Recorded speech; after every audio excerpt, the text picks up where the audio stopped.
sooner do I end the live to scroll if this human magically decides that she wants to come alive and have finally figured out how the heck contacts work. And so, we are going to be joined by an illustrious guest today. And honestly, I don't know how the heck it's going to be, but we're going to figure out together. It's the beauty of not having a live that could be edited, is that we're going to keep this up and see how long it lasts. Welcome, Sour Love. We're interviewing somebody that you will appreciate greatly. And we're going to get through this entire live without making any cancelable offenses. That way, we can save the live. Because we haven't saved a live in a very, very long time. Mostly because I live in fear that one day somebody is just going to go through all of the lives that have ever been saved and posted. They're just going to look for things. And they're going to just drop nukes while I'm in wherever the heck I'm at, the Philippines or something. Where's the button? Where's the button? There we are. There we go. So yes, in the hopes of non-cancellation, we're going to interview Bumblebee and see how it goes. I think it'd be cool. I've also never really interviewed anybody that's young before. I've always interviewed old people. I don't know how to interview young people. Snap. I did not calculate for this.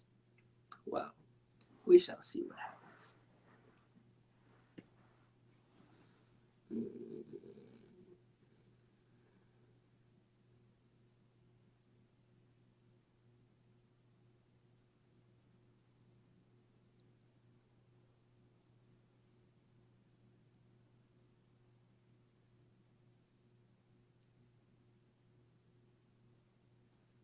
Oh, hold on.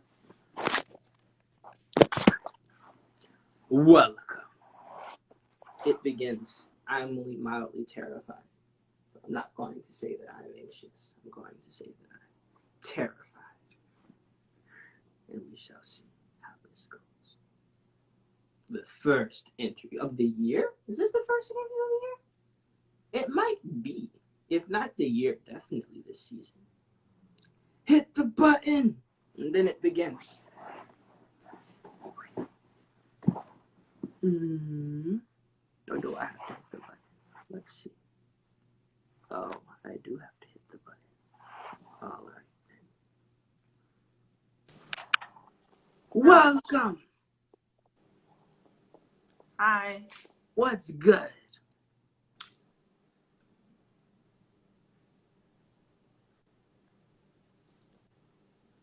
Oh, I don't know. Nothing good has occurred in the past 3 years. No, something good has happened. I just had to think about it. What happened? Tell me. I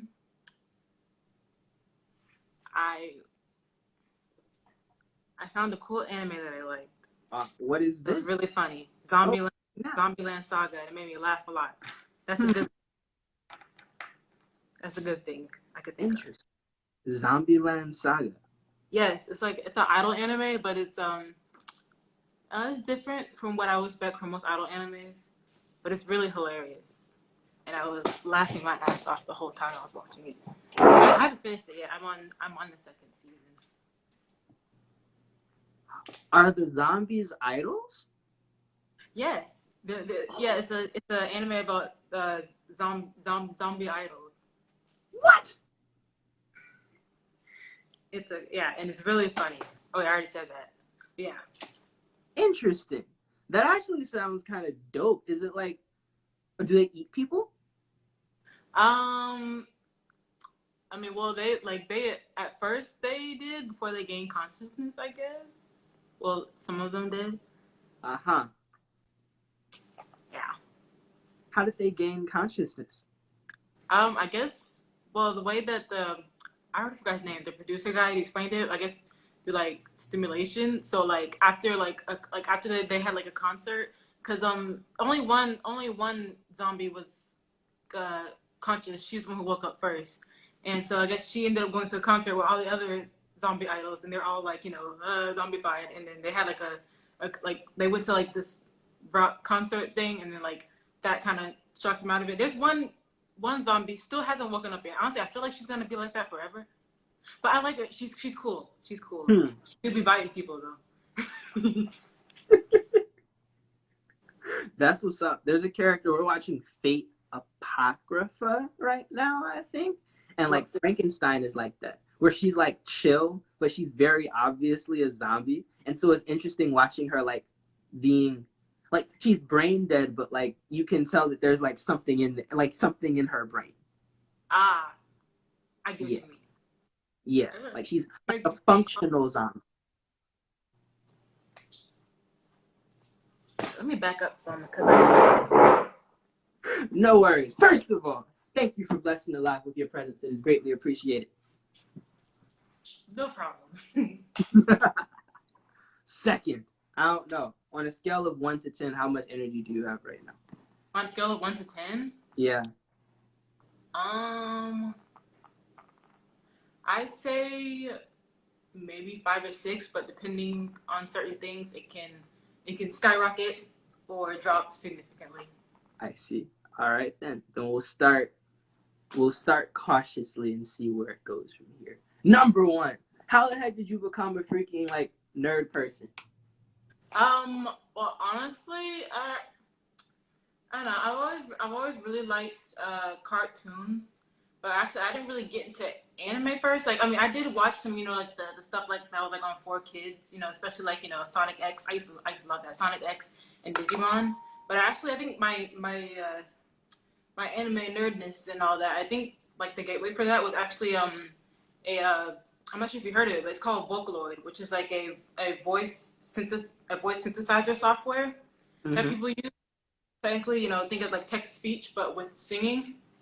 And yeah, I kind of got like exposed through Vocaloid, and then I kind of got like more interested in more Japanese pop culture, more and more and more until like eventually like.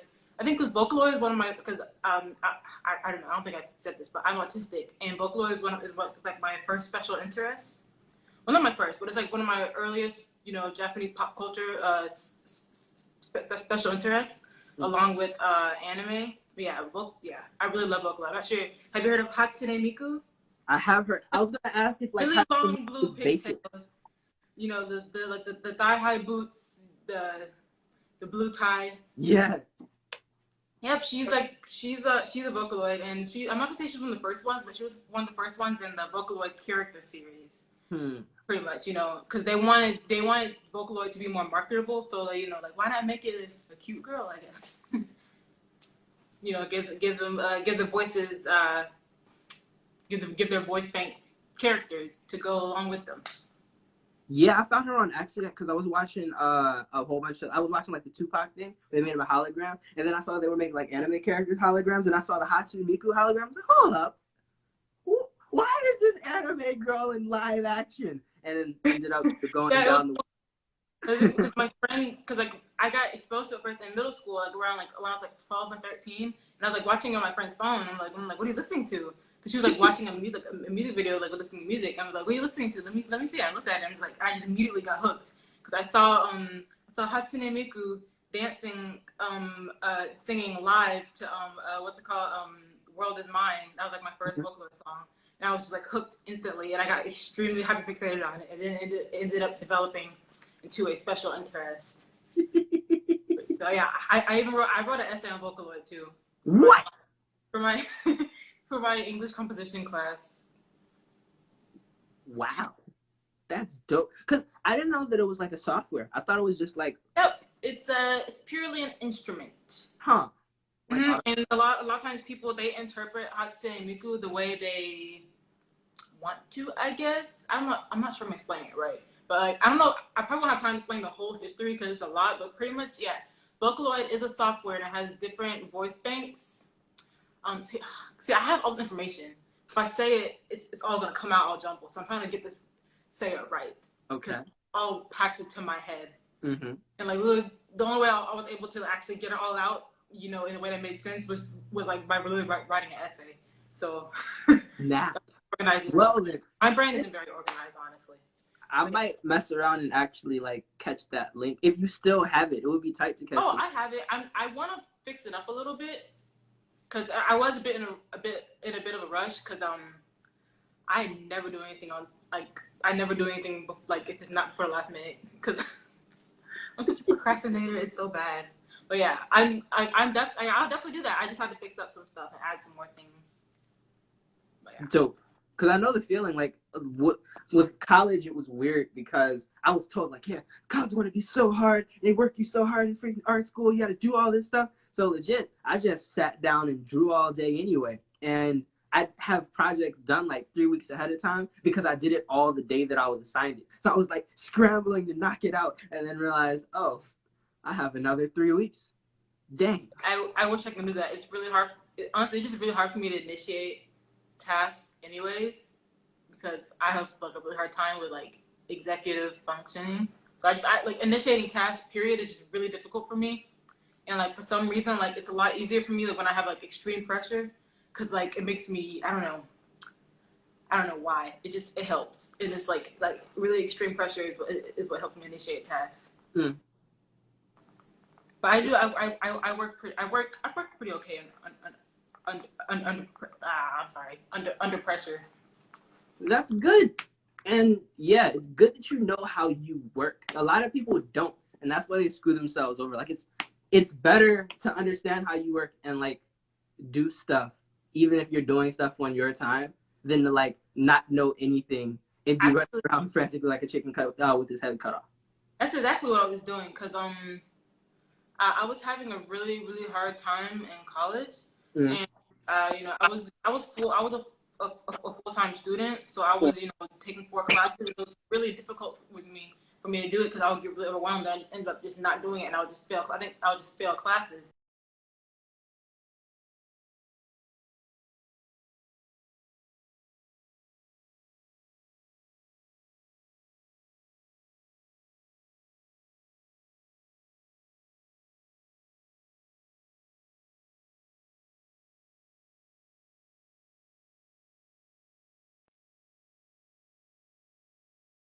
Everybody else, my brain is wired different.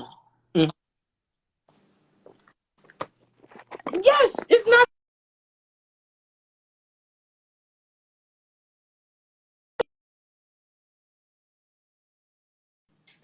But yeah, it's not bad. And I think when you have a community of people that are capable of processing large quantities of information, it's easier to operate. Whereas, like, I think when you think fast, but you have to slow your thoughts down, you can slow the rest of you down, and then it makes everything worse. No slow. Yeah. Gotta go fast. Yep. Yeah. So no, it's good. Like knowing how you work is really good. When did you figure that out?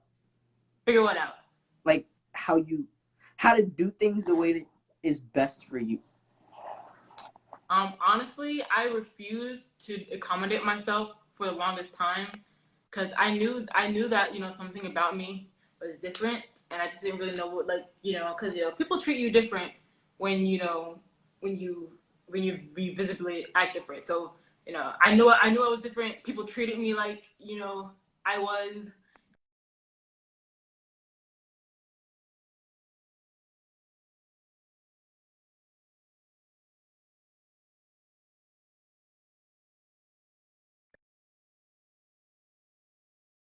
And suffer anymore.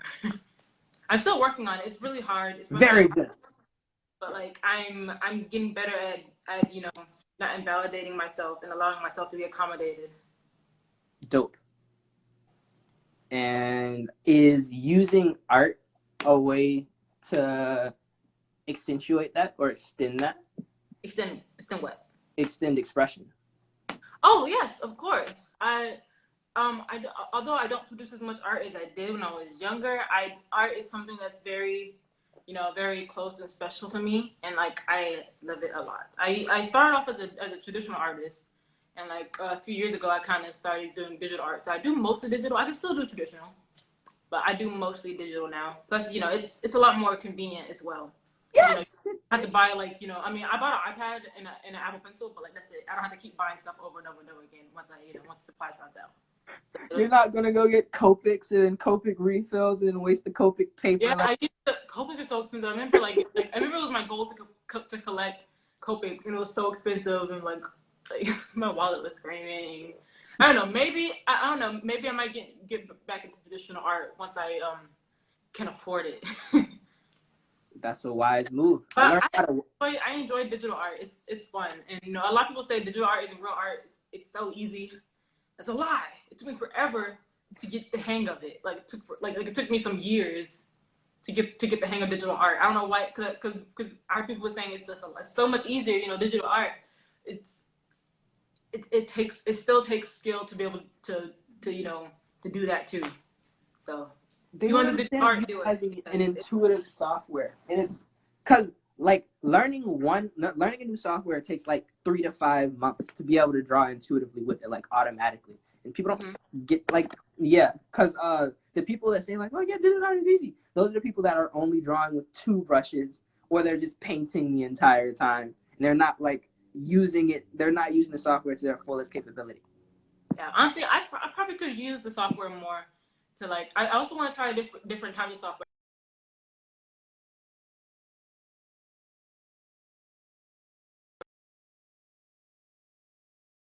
Cool, but I feel like it's mostly for like manga and comic making.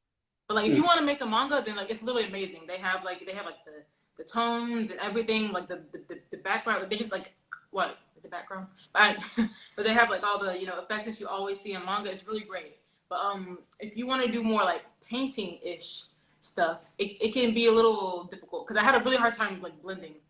I would get like really frustrated because I couldn't blend the way I wanted to. Even though I'm not the best at blending still on Procreate, it's like it's still a lot easier. Yeah, the Metabang airbrush sucks when it comes. Oh my goodness, that's so bad. But hold on, I'm sorry. No worries. I have a phone call. Take it. Can I like pause it or something, or I'll like be here for the rest of the hour. Is there a way for me to like to mute this? Yeah, there's a mute button somewhere on your phone probably, unless you have an Android, in which case you're gonna gotta go to settings instead. Welcome Madness. Welcome Afro Anime 365. Welcome anybody else that's in here. I think United slid in here for a little bit. We're talking about nerd things and stuff and artists and talking fast. And it's weird. I've never been able to talk at full speed with somebody before. It's a lot of power. I enjoy it greatly.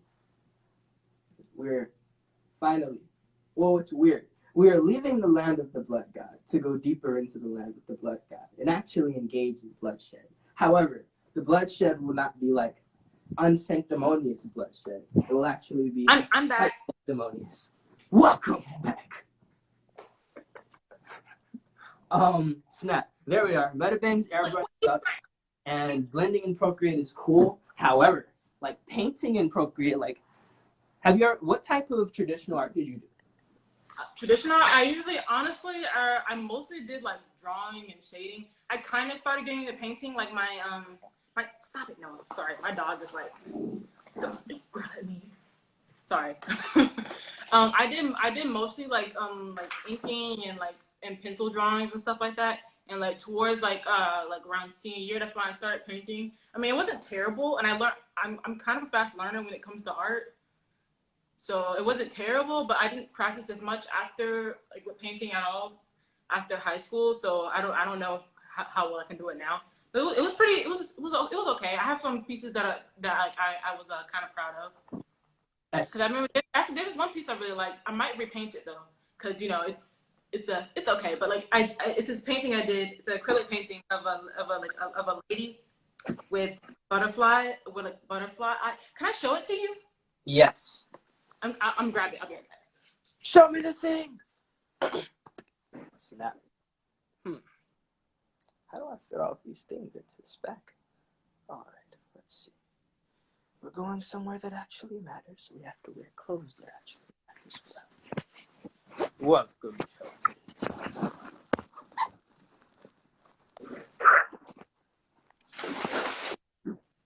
I got my crusty looking portfolio. I've had this God since middle school or high school. It's so big. Yeah, I have a lot of really big stuff in here. A lot of stuff not really. I have a lot of old stuff too, but I'm not gonna show that because it's bad. I find the one I was telling you about. Here it is. See, I think this was like one of my first. I think this was like my third one. I think I did. I was pretty proud of it. I think I'm gonna repaint it though. So No. Is that watercolor? It's acrylic. Ah. Yeah. Very nice. I did do a watercolor painting, but like I had a hard time with watercolor because I don't have a lot of patience. So I would get like really frustrated because like this is taking forever. Like I had to wait for one layer to dry, so I'll just paint over it and then it'll just get all blended and stuff.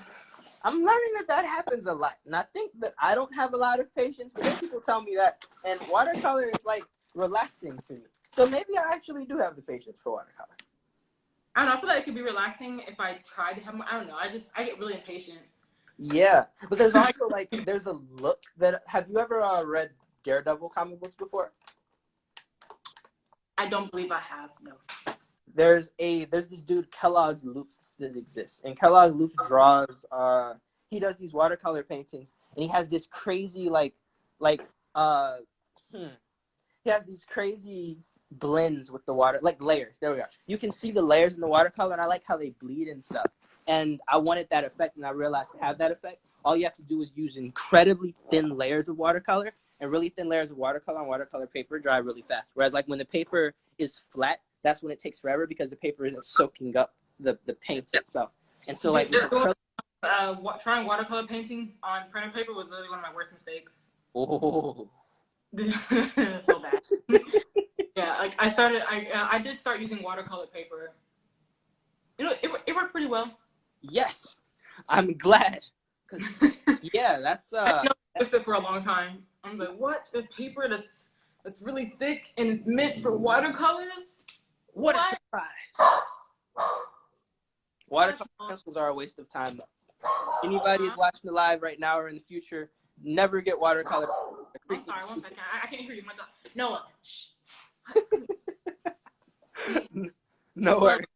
He barks at anyone who walks past our apartment. Anyone who's just like he doesn't like people. He's really anxious, so he barks at everyone. You're not supposed to like people. I don't like people. I don't say that. Never mind. No, but he's like he's in that level. He's crazy. But I love him. He's my crazy Noah. I still love him. Noah's doing his job. That's what's up. So after you got into Vocaloid, did Vocaloid lead you to art, or have you always been doing art? Oh no, I've always been into art before I got into anime and stuff like that. I think my style kind of changed a little bit because like anime really heavily impacted my style because, like I said, anime became another special interest. And if you don't know, special interests for artistic people are like really they're more intense than hyperfixations because I have a lot of really short bursts of hyperfixations, but I have like maybe a few special interests, maybe two. Special interests, like they're like so intense that they almost become a part of your personality. That's the best way I can explain it. Special interests are really intense. I see. I'm not the best at explaining things. I just know because I know my brain and I know how I hyper focus on things, how it affects me. Mm-hmm. But I don't know how to verbalize it the best. But you just verbalized it. I did. Okay. Yes. That's good. Yeah, there's this interview there's this dude named Jimmy the Giant that talks about he does like parkour video essays and stuff.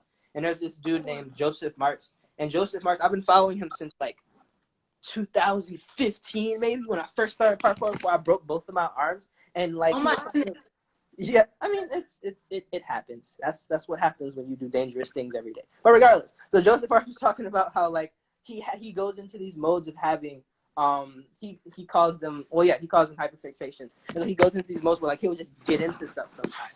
And so like initially he got into like making e-bikes. So he just made an e-bike. He got really into e-bikes and he like built an e-bike from freaking scratch. Then after that he got really into cartwheels and he was trying to figure out like different ways to do stuff out of a cartwheel. And because he was so focused on like the one particular thing, he was able to build a whole bunch of stuff off of it. So I'm curious when it comes to like your style, when it comes to making things, and especially like fashion and stuff, do you come up with ideas for stuff that you don't have the resources to make, but they live in your head? And so over time, when you have access to more resources or like access to certain people that make things a little bit easier, you go back to those things that you used to be interested in and you actually bring them to reality now, or are you over it? Well, in terms of like, well, I guess my special interests, I mean, I've had a few that maybe kind of left me, but most of my special interests has been the same throughout almost my whole life, other than Japanese pop culture. And then like they kind of evolved though, because like when I was younger, I was extremely hyperfixated on anything that was really cute. So I would get like puppy binders. I would just get anything that was really cute. So that you can kind of see how that maybe would have switched over to the kawaii culture kind of hyperfixation. Because I was obsessed with anything pink, and like once I discovered that, it was like ah. But yeah. But wait, hold on. What did you ask again? I think I went off topic. No, it's all good. There are no topics. Keep going. Oh, okay. But yeah, but I think what you were asking me was something about like my hyperfixations, like leaving me or something like that. Is that what you're saying? Are there stuff that lives in you? Are there ideas you have in your head for stuff that you want to do that you don't have the resources to do? And then as you get access to those resources, do you eventually do them, or are you like over them and you go on to something else?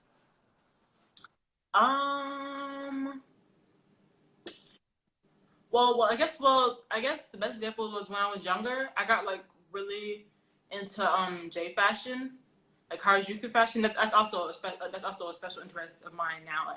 It's hard for me to go out without being clad in Harajuku street fashion. Like it became a problem, like to the point where I started arguing with my parents. Oh snap! Because I would refuse to, like, my mom told me to tone it down, and I would get really angry. Because like I have to consume my special interests. Like if I don't, I have to. I see. Like, but yeah. Oh shoot. I'm sorry. I'm short circuiting. No worries. Oh yeah. Okay. Yeah. So when I think I started. Because a lot of my hyperfixations, not all of them, but most they develop into special interests, because all my special interests were originally hyperfixations. Mm-hmm. Some of them, they're hyperfixations that I started hyperfixating on, then I left it, then I came back to it with even more intense desire, then it developed into a special interest. Which will happen with J fashion and Harajuku fashion. I think like the first styles that I really started getting really interested in was Lolita, specifically Sweet Lolita, which if you've heard of it, it's a Japanese subculture street style that's inspired by Victorian and Rococo fashion. Like, and the whole point of it was kind of like looking pretty and feminine and stuff like that, without appealing to men or trying to be sexual and stuff like that. So like, yeah, I really like it. So it's not meant to appeal to appeal to men and stuff like that, which makes a lot of Lolitas angry when people assume that it's like like that it's a fetish or a kink, because like that's literally the whole point. Like the whole point that it's not that. It's literally express yourself in like a way that's really really feminine and really. I keep saying I see. Yeah. But yeah, I'm really happy fixated on Lolita and decor. Lolita and decor were the first type of fashion that I really got into. Lolita, decor, and Fairy K. And unfortunately, I couldn't afford to dress the part at the time. But at the time, I was wearing more kind of like grungy-ish kind of stuff, grungy emo-ish kind of stuff. And I really wanted to like go like full on, Lolita, Decora, Fairy K. And then because the Fairy K was the last one that so like, I discovered Lolita. It was Lolita. Sorry, I'm stuttering a bit. I discovered Lolita actually. And then I discovered Decora, and then Fairy K. And I got really Fairy K really like was really pretty. It was like very nostalgic with all the with all the like 80s cartoony like nostalgic themes and stuff like that, and all the pastel colors and all that. It was really pretty. And I like decor because decor was really out there in your face. It's really accessories everywhere, layers and stuff like that. So yeah, I got really into that, and like you said, I didn't have the resources, so I was just like studying it, learning different and then since I didn't have the resources, I started getting into other different types of fashion and just kind of just looking at that. And I think once I graduated and got like a job, I started buying up stuff, a lot of stuff. I just started buying it, and I didn't really understand budgeting then. I still don't, to be honest. But it was a lot worse. It was a lot worse then. I was always broke because I was always spending my money on accessories and clothing for J fashion. But yeah. Then I did ended up, going all out when, I started going to stores, started online shopping, and started getting stuff from conventions too. This shirt is from convention, and so is this necklace. Snap.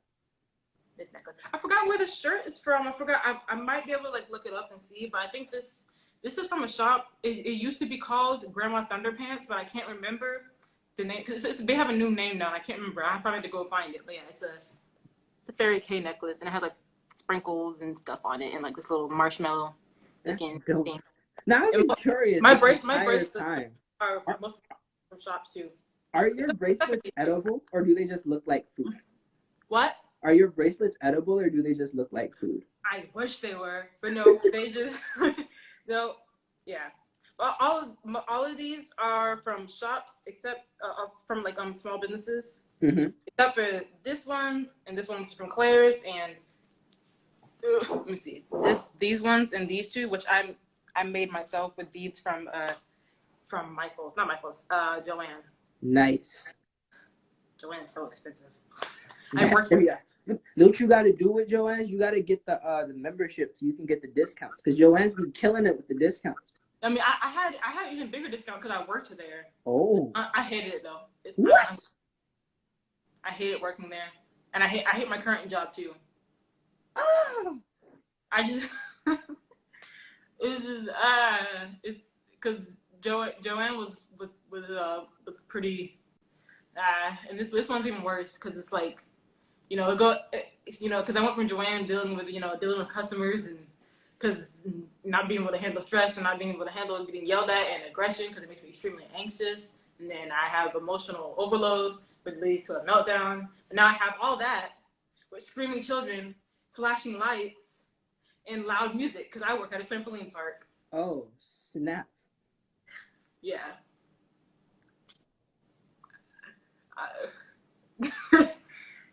Helps. Did you get to bounce on the trampolines? We're not really supposed to be like on the like equipment, like playing like while we're working. Mm-hmm. We're not allowed to sit either. I guess we're young. I guess we're totally resilient.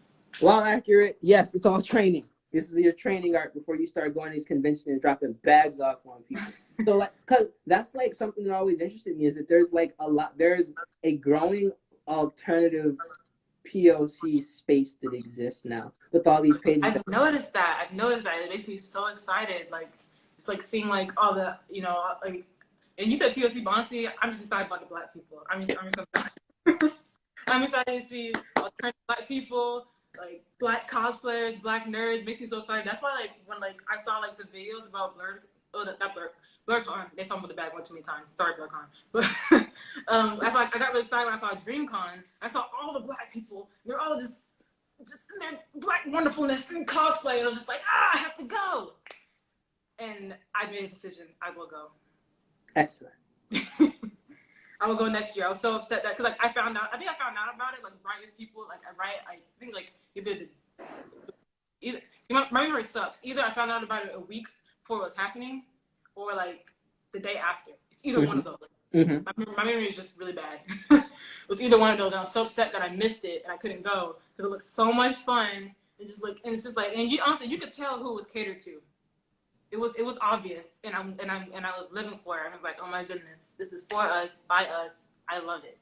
Yes, it's good having Black conventions now because prior to this, a lot of Black conventions were like old people, and it was all like Marvel or DC. And now you're getting influences from anime, and also you're getting like the internet people that are supporting it heavily as well. So like DreamCon, influencers and stuff like that. Exactly. Yes. Like I felt like. Cause a lot of like really awesome like Black creators were there, like Kiera Please and King Crystal and stuff like that. And I was like, whoa, so cool. Yeah, it's dope. And all of them knowing each other is tight too. And that's what's weird I about. know that's so awful. The fact that they're all like this big black nerd group. You're like, I need this. I want this. I mean, I do have like two black like anime nerd friends, but I want more black nerd community. I need it. There are mechas that exist in the country, and if you can get to the mechas, then you're cool. DreamCon is a black con. Yes, DreamCon is a freaking black con. DreamCon is BlurredCon for young people. So like the Black Nerd Convention for young people is DreamCon. Black Nerd Convention for old people is BlurredCon. BlurredCon is some wildness, and they got to appeal to white investors, so they be doing some stupidness sometimes. DreamCon Yeah, already got their money from the white man, so they can do whatever they want to do. Yeah, especially after what happened this year. Like, they fucked up. Sorry. Oh wait, am I allowed to curse? I'm sorry. Yes, you can say what you please on the live. Much worse has been said. But yeah, they done fumbled the bag one too many times again. But what might be interesting, and this is what like I'm waiting to see. I want to see if QuirkCon comes back next year, because if it does, we'll have like a blurred convention every season. Oh, that's awesome. So honestly, I can because of my situation, I could probably only afford to go to like one big con a year. I'm hoping like that's why I'm trying to get my like more business like work from home, because I'm not compatible with traditional jobs. It's like it's exhausting having a meltdown every day at work from sensory overload because I can't handle things.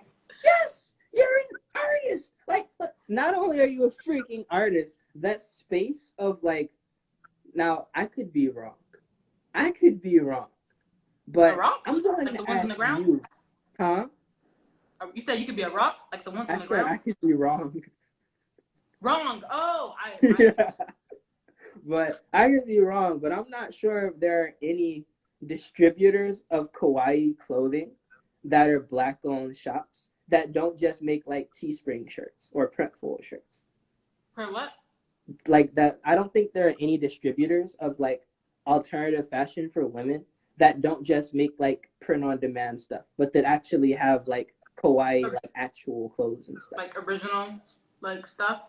Exactly, either original stuff or like the cool stuff on AliExpress where like has like the cool like ribbons and straps and stuff. Yeah. Yeah. See, honestly, what I'm starting out doing is I'm most likely gonna start out with like stuff like prints and stickers, and then evolve into like printed T-shirts. And then once I'm able to save up enough, I want to like actually go into like finding a manufacturer to like do like like more custom, like more clothes that look like street fashion, I guess. Mm-hmm. Instead of just T-shirts. T-shirts are cool. I like T-shirts, but I like more customizable looking stuff too. So yeah. That's good. We are here. So when you're ready, this can be done, because all of the plugs have revealed themselves now, and I unfortunately can't do all of the things, so I have to start passing stuff off to people now. Wait, what?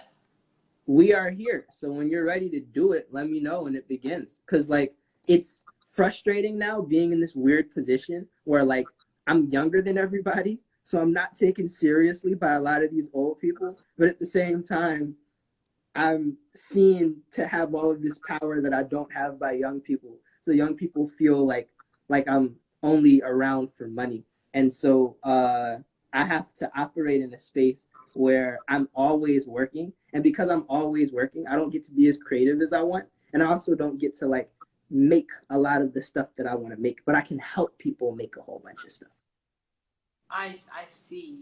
Yeah. Which is an interesting position. But yeah, so because I have access to all this stuff from like being connected with all these companies and stuff, like the first convention that I ever been to that like straight out, graduated. I think it was right after I graduated. Yeah, right after. No, I got a month off of school in the last year of school. And so I took that last month and I went to QuirkCon. You know about like Quirktastic and stuff? Yeah, I thought it was a convention though. Yeah, they had a convention 2 years ago, 2019. And that was the first convention I ever been to that. And it was crazy because they have like the funding that they do and stuff, they can get a lot of people there. So like all of Land Party was there, Kiara Please was there, Adorned by Chi had an event there, Black Girls. Oh, Yeah, I got a shirt from them. yes, it was amazing. Like everybody was freaking there, and so I got to meet everybody and like connect with everybody and stuff. And that was like the introduction into like this world of people and stuff. That's cool. Yeah. Actually, my first con was like when I was like 17 or 18. Oh. 18, 19, 20, 21. Yeah, about three or so years ago. I think it was like what WasabiCon. It was like a small local convention. It was really fun though. And, like it was my first one. So I went like especially the moment I hit the vendor's room, I went crazy. I was like, whoa, look at all this, look at all that, look at all, like my friends had to calm me down because I was getting so I was freaking out. But like I love conventions so much, which really like that's why I'm so mad about COVID. Cause like I think the last convention I went to, I haven't been to a convention like since, let me see, Holiday Matsuri, was it 2019? I think. Mm-hmm. And honestly, I love that convention. It was so much fun. I think like one of the most fun things about that convention was the fact that they had an Idol Fest. Yeah. And like it was insane. Because like I thought people were just gonna be do dance covers and be like some yeah cool. It was like a concert. It was wild. And like and then you had all the Idol fans who've been to like idols idol culture for a long time. Yeah. And, like, they were going crazy and they were hyping it up. And the people there were really talented. And it was like they were like a lot of them like they like some of them were cover groups. So like there were like because like overseas idols are like people like who like Japanese idol culture and like they're overseas. They're non-Japanese. So like there was a few of those who did they were cover group idol groups, and then there were some who had their own original music, and it was really cool seeing both of them. It was just like it was amazing. And then there's like there's another event with Vocaloid, and they're teaching us like Vocaloid dances, and it was so much fun. I miss conventions so much. They're back, and I'm so glad they're back now too, because like all of this month is preparing for con season. Cause like there's a convention in AWA, there's two in Atlanta, and then one in. Honestly, I'm a little anxious about going to cons right now, especially because like at first I was really excited to go, and the Delta variant had to come, bam. So I'm just like, I don't know. I'm just like I think maybe I might wait till like maybe next like spring or summer of next year just to be safe. Plus, I don't know. Maybe like I guess it depends because honestly, I was before the Delta variant, I was ready to jump. I was like, yes, cons, cosplay. But like, damn, Miss Rona really had to come again. You eat an orange. You get you some kombucha, you'll be alright. I mean, I am vaccinated, but I also have family who's high risk. I really don't want to put them in danger either because like they could like. Wow, you're so much of a better person than I am. Look at you caring about people. That's amazing. I mean, if I didn't live with my family, I probably would be going to conventions. And I will be masked up and be careful. And I'll probably like I wouldn't be like in heavily concentrated, really really crowded places.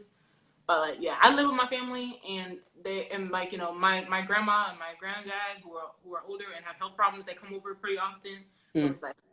So I'm just gonna wait it out a little bit. But yeah, DreamCon is definitely a move. Very good. I'm gonna get that ticket as soon as. Have you heard of Anime NYC? I have. Oh my bad, I saw the comment. So no worries. Yeah, I'm gonna get my ticket. I think they go on sale like on the 13th or something. I'm gonna get my ticket. I'm gonna start saving up for my plane. I've never been on a plane before. Oh my gosh, I'm scared. You'll live. Planes are cool. But like, what if it falls out of the sky and I die? It won't. How do you know? Because I'm Juasa. Juasa knows. I'll trust you on that. Like, don't let me down. I won't. And I already have like 2 black friends who want to go with me. So that's really cool. Yeah, so I'm excited. I don't know. I don't know if I want to, because I was thinking of like maybe like submitting like an application to be a vendor, but I also want to cosplay and see all the other stuff that's going on though. That's the good thing about having a team. When you have a team, you can do both.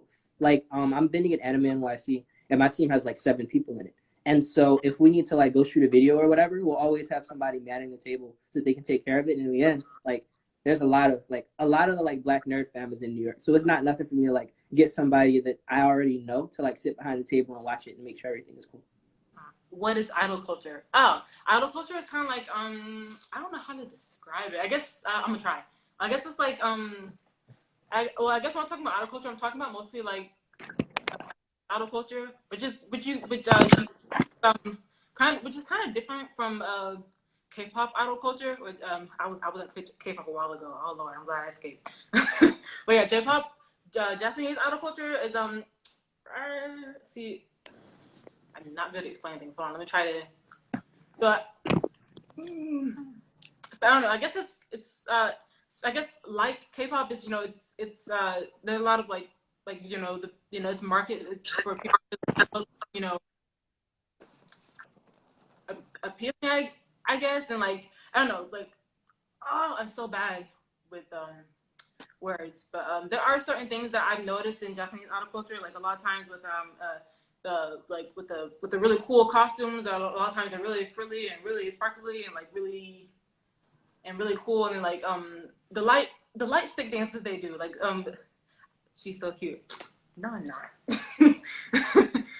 They do this really intense dancing with like light sticks. I can't remember the name of it, but it's really intense and it's really wild. And it's like, yeah. I suggest maybe like looking up stuff on Japanese idol culture because I'm not the best at explaining things.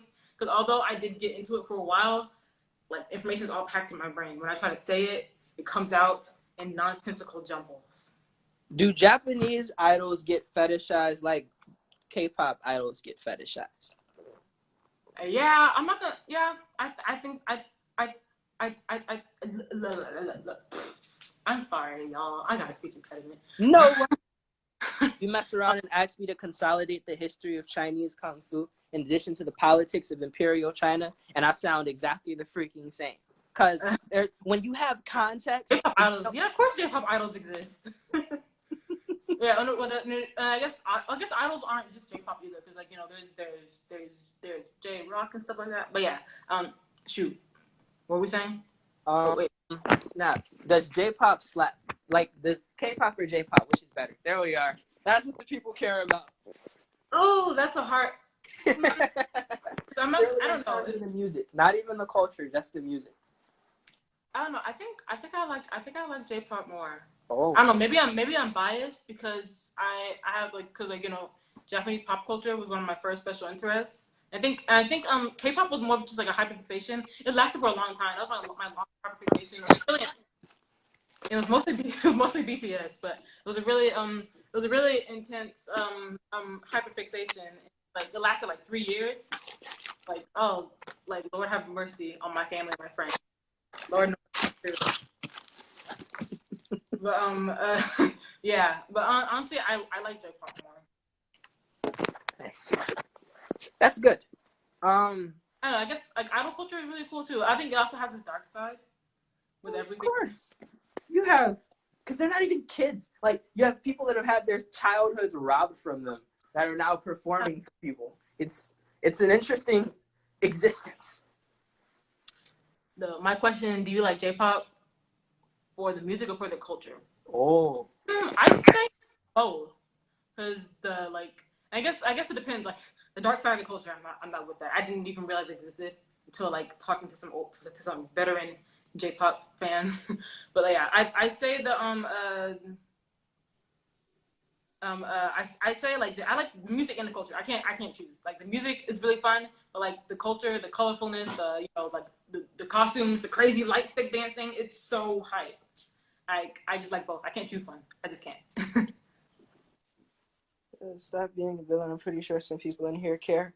Unfortunately, they don't. We've done a very good job of curating our audience. So that and actually, there's a lot of unlike K-pop, which is mostly just Korean people, and sometimes because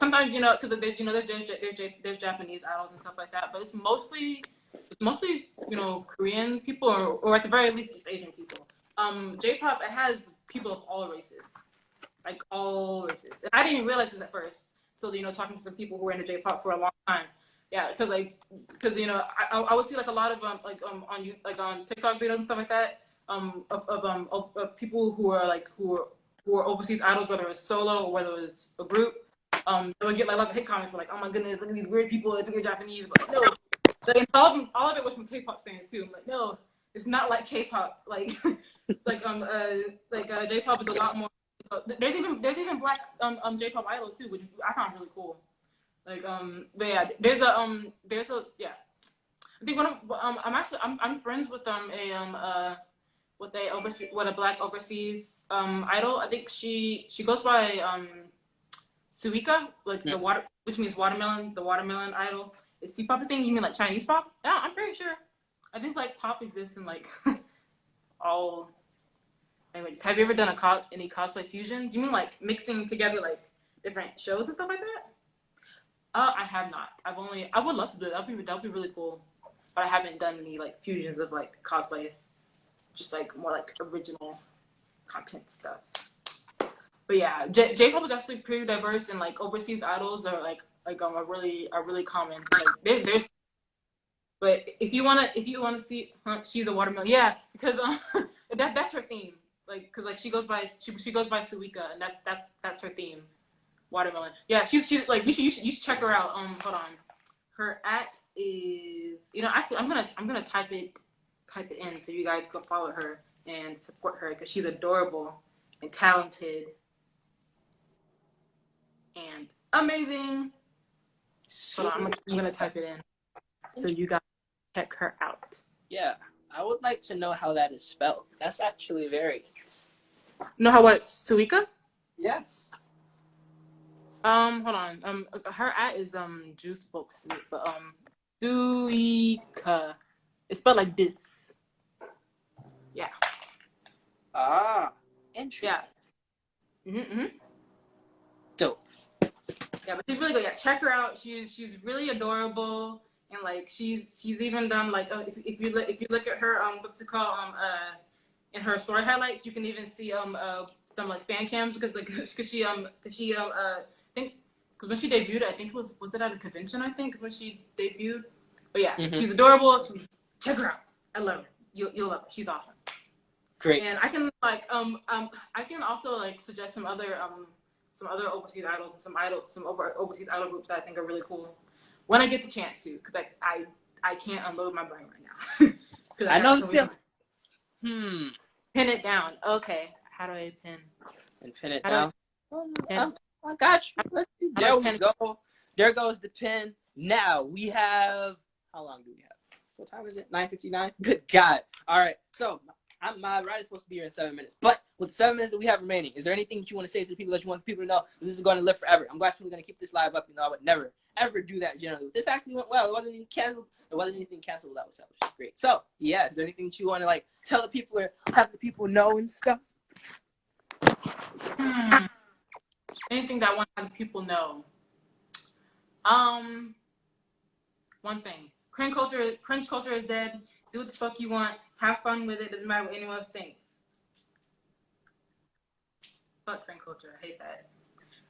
Especially the fact that it's like mostly making fun of like neurodivergent kids.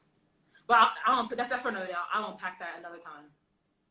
Oh, indeed. There's certain things in life I'm so glad that I haven't had to like know of the existence of, and it's because of there some probably last year, the year before last year, I realized that with the internet, you can like control what your algorithm is if you know how that. The easiest way to understand how an algorithm sees you is by looking at the things it recommends to you. So like on this page, for example, I get showed like on this page I get shown a lot of kawaii stuff, a lot of comic book stuff, and a lot of fashion stuff because of the way this page is around the people that I interact with on this page. On another page, it's all martial arts and like Nigerian dancers, and then on another page, it's all like crazy painterly traditional classical portraiture stuff because I'm a nerd and I go to that side of the world to be a freaking art nerd. And whoa, you came! Oh snap! Welcome! Wow! Juice Baksu is here. Huh? Oh, she is? Yes. Hi, Suika. Oh snap! You started me. Oh my goodness. Whoa, that's crazy. Yo, we just learned of you're a freaking idol and you're black. How the heck did that? There's too many dope people that exist in the world. Thank you for putting us on to dope black people. We need all the. Of course, I'll always do that. I'll always hype up my people. Always bring us up when I can.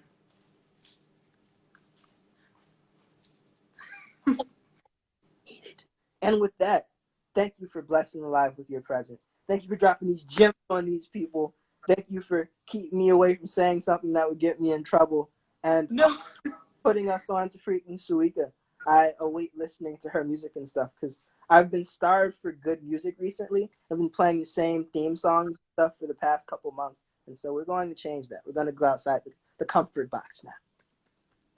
Yeah, but if you ever want to, do another live again, I'll definitely recommend more. I have like cool music to recommend, and anime, and other overseas idols that I like.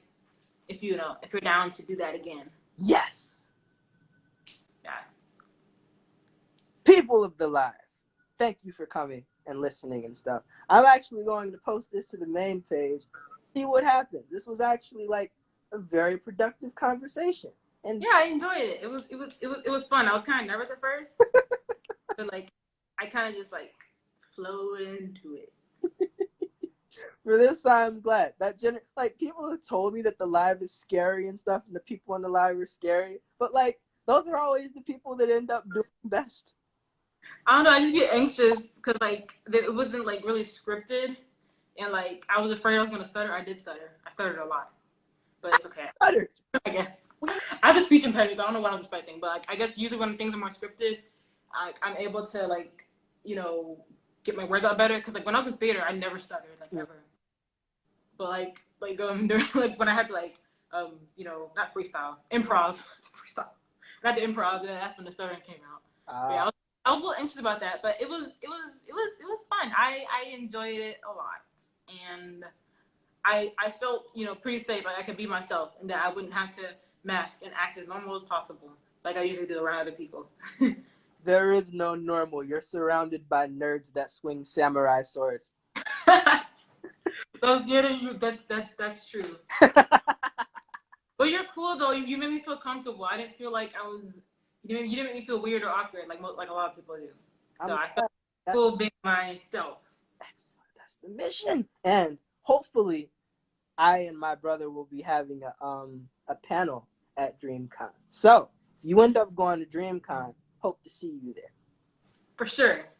People of the live, thank you for coming to the live. Life is good. I don't throw fireballs because I'm afraid of fire when it's not attached to nunchucks or swords. Have a blessed day. Peace. Peace.